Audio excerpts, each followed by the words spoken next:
Баршаңызға сәлем, менің арнама қош келдіңіздер. Сіздермен Нұрайым. Бүгін өте дәмді үлпілдеп шығатын керемет пирожкилардың рецептімен бөлісетін боламын. Міндетті түрде видеоны соңына дейін қарап, менімен бірге болыңыздар. Ендеше жасауға кірсек, ең алдымен ыдысымызға жылы сүт, жылы су, қант, тұз, жұмыртқа, ашытқы, сары май, бөлме температурасындағы барлығын салып араластырып аламыз. Сонан соң үстіне ұнымызды аз-аздан қоса отырып, жұмсақ, қолға жабыспайтындай қамыр илетін боламыз.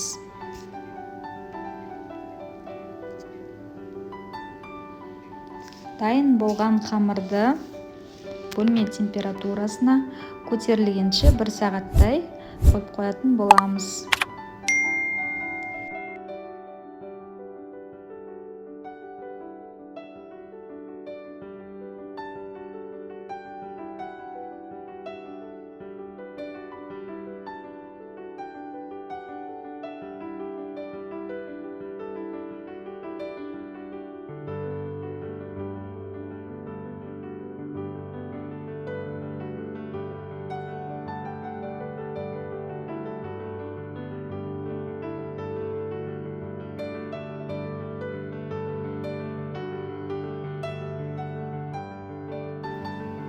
Менен сіздерге лайфхак болсын.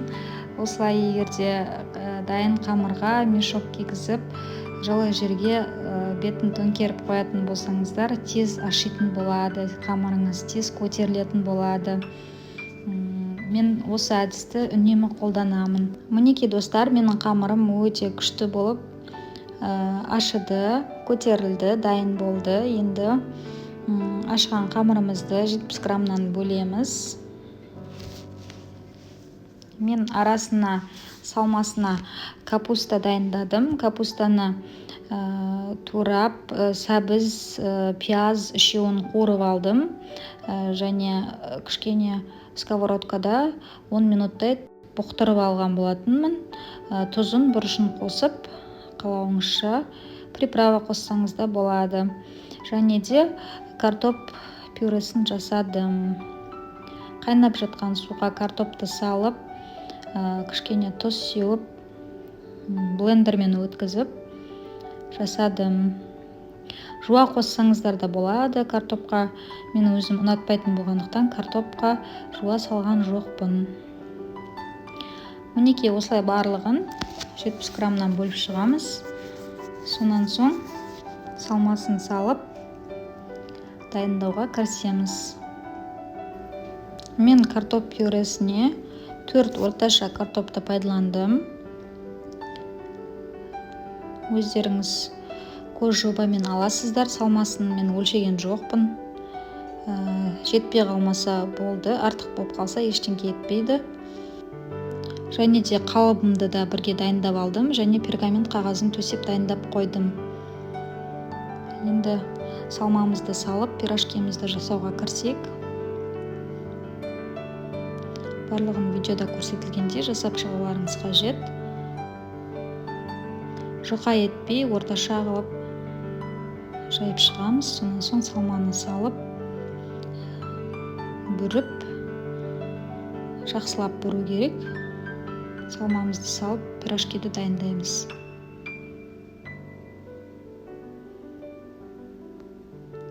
Бір жарым ас қасықтай қосқан болатынмын мен.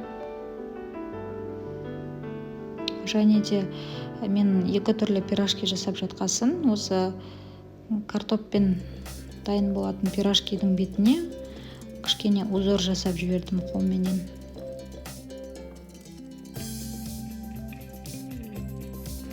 Достар, менің арнама тіркеліп, қоңыраушаны басып, лайк басып, комментарий жазып кетсеңіздер болады. Қуанып қалар едім. Сіздердің қолдауларыңыз маған қажет. Міндетті түрде менің рецептімен жасап көріңіздер.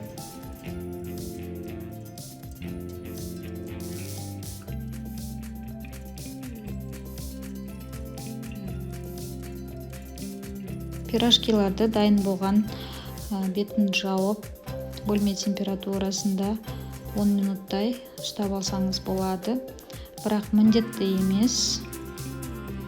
Сонан соң бетіне жұмыртқаның сарысын жағып, алдын ала қыздырылған пеште 160 градуста 25-30 минут пісіріп аламыз.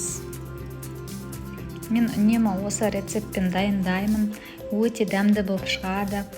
Міндетті түрде менің рецептіммен жасап, өз жанұяларыңызды қуантыңыздар. Ыстықтай пирожкимен кешкі асқа ұсынсаңыздар, өте керемет қой. Мінекей пирожкилар дайын болды. Бұл бізде картоппен және капустамен дайындаған болатынбыз.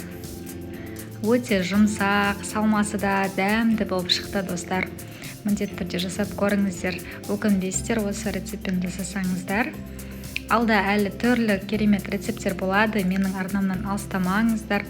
Сіздермен болған мен Нұрайым. Сау болыңыздар.